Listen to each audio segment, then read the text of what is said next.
Sociology का एक basic rule है, जहां पावर एंड रिसोर्सेस लिमिटेड हैं वहां सोसाइटी हायरार्की बनाती है, यानी कि महानशाही।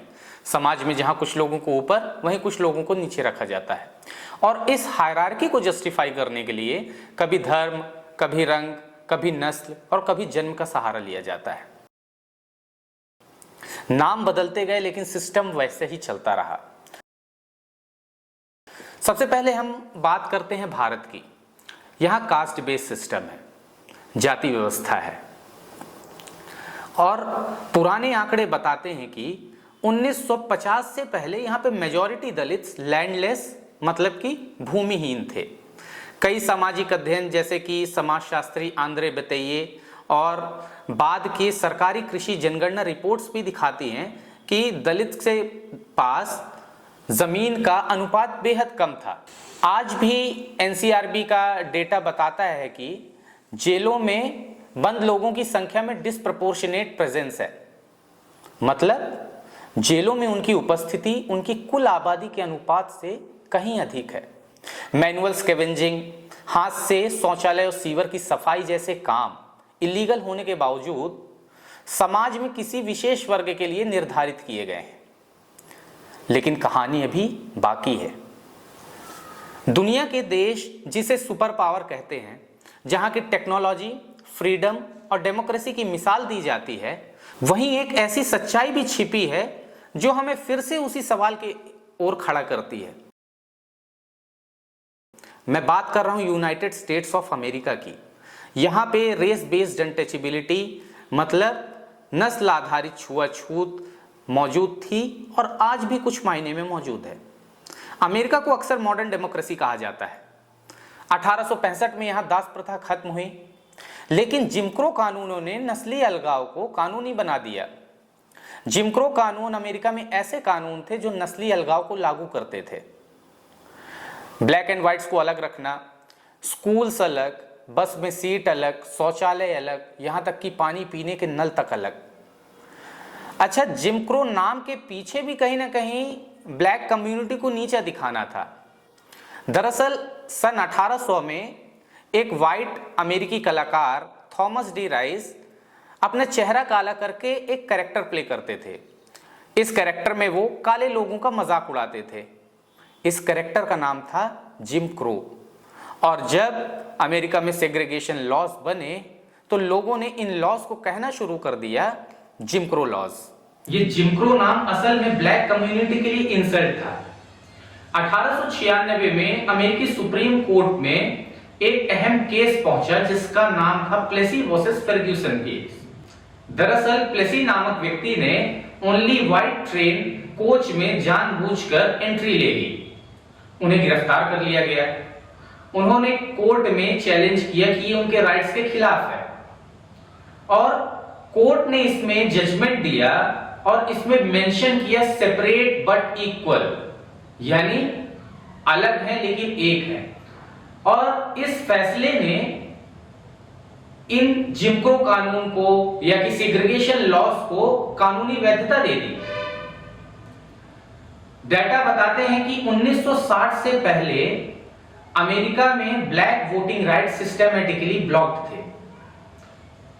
काले लोगों के पास वोट देने का अधिकार तो था, लेकिन उन्हें किसी ना किसी वजह से वोट देने से रोक दिया जाता था।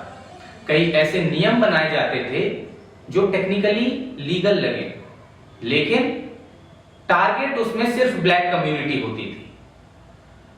और ये सब चलता रहा 1960 तक, और फिर ये खत्म हुआ ब्लैक सिविल राइट्स मूवमेंट के बाद। लेकिन आज भी अमेरिका की कुल आबादी में ब्लैक कम्युनिटी 13% है, लेकिन जेलों में बंद लोगों की संख्या में उनका अनुपात 38% है।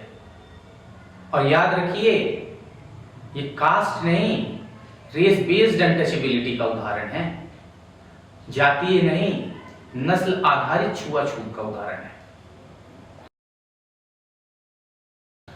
अब हम बात करते हैं साउथ अफ्रीका की। यहां पे है अपार्टहेड रिजाइम, यानी अलग अलग रहना।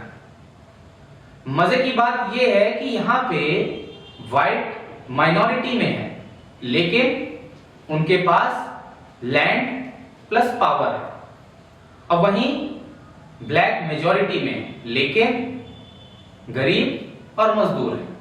1980 के आंकड़े बताते हैं कि 87% साउथ अफ्रीका की जमीन पर व्हाइट कम्युनिटी का अधिकार था। ब्लैक कम्युनिटी को शहर में रहने की अनुमति नहीं थी। अब ये छुआछूत नहीं है तो क्या है? जापान, जिसे हम क्लासलेस सोसाइटी कहते हैं, लेकिन यहां पे एक समुदाय है, ब्यूराक्यूमिन समुदाय। इन्हें जन्म से ही अशुद्ध माना गया है। इनका काम है चमड़े का, मीट का, मृत्यु से जुड़े कर्म। और आज भी जापान में शादी के पहले बैकग्राउंड चेक किया जाता है। नौकरी में भेदभाव है, रिहायशी अलगाव है, यानी इन समुदाय के लोगों के रहने के क्षेत्र ही अलग से निर्धारित किए गए हैं। अगला उदाहरण यूरोप, एक ऐसा महाद्वीप जिसने एक समय पे लगभग पूरी दुनिया पे राज किया अपनी आधुनिक सोच, अपनी शिक्षा की वजह से। लेकिन वहां पे एक समुदाय है, रोमा समुदाय, जो लगभग 15वीं शताब्दी के आसपास यूरोप पहुंचा। कई जगह इन्होंने बताया कि ये इजिप्ट से हैं, इसलिए इन्हें शुरुआत में इजिप्शियन कहा गया, फिर बाद में इजिप्शियन कहा गया, और आज इन्हें इनके बिगड़े हुए नाम से बुलाया जाता है। इन्हें कहा जाता है जिप्सीज। रोमा समुदाय लगभग 1 से 1.25 करोड़ यूरोप में मौजूद है, और इनके लिए कुछ व्यवस्थाएं की गई हैं, जैसे कि सेपरेट घेटोज, सामाजिक और आर्थिक अलगाव वाले क्षेत्र, स्कूल सेग्रीगेशन। इनके लिए स्कूल्स में अलग व्यवस्थाएं की गई हैं, और पुलिस प्रोफाइलिंग। इनकी आइडेंटिटी देखकर ही इनको आपराधिक श्रेणी में रख दिया जाता है। और कई आंकड़े बताते हैं कि कई यूरोपियन देश में रोमा समुदाय के बच्चों के लिए स्पेशल स्कूल्स की व्यवस्था है। स्पेशल स्कूल्स यानी इनके बच्चों के लिए अलग से ही स्कूल बनाए गए हैं कि ये यूरोप के नेटिव लोगों के साथ इनको नहीं पढ़ाना है। ये है आधुनिक छुआछूत का उदाहरण। अच्छा, सोचिए किसी जगह में किसी इंसान का जन्म हुआ हो, उसे उसी जगह पे अधिकार न मिले तो? यही हुआ है ऑस्ट्रेलिया में। ऑस्ट्रेलिया के मूल निवासियों को कहा जाता है अबोरिजिनल। लैटिन में एब का मतलब होता है शुरुआत, और ओरिजिन का मतलब होता है मूल, यानी जो लोग किसी जगह की शुरुआत से रहने वाले हों। यहां पे आए अंग्रेज, और उन्होंने इस जमीन को कहा व्हाइट मैन्स लैंड, गोरे लोगों की भूमि। और एबोरिजिनल लोगों को, जो कि ऑस्ट्रेलिया के मूल निवासी हैं, उन्हें अपने ही देश में वोट करने का अधिकार देर से मिला। 1900 से 1970 के बीच में सरकारी कर्मचारी और अधिकारियों ने एबोरिजिनल बच्चों को उनके मां बाप से जबरदस्ती छीनकर अलग कर दिया, और उनको गवर्नमेंट होम्स या व्हाइट लोगों के बीच रख दिया गया। और ये करने के पीछे का एकमात्र उद्देश्य था कि इनकी संस्कृति और इनकी भाषाई आधार को ही खत्म कर देना। नतीजा क्या हुआ? बच्चों ने अपने मां बाप खो दिए, मां बाप ने अपने बच्चों को खो दिया, आइडेंटिटी क्राइसिस हुआ, इन लोगों की संस्कृति खत्म हो गई। आज भी आंकड़े बताते हैं कि एबोरिजिनल लोगों की लाइफ एक्सपेक्टेंसी, यानी औसतन एक इंसान कितना जिएगा, ये व्हाइट ऑस्ट्रेलियन से कहीं ना कहीं 8 से 10 साल कम है। जेलों में भी इनकी संख्या कहीं अधिक है।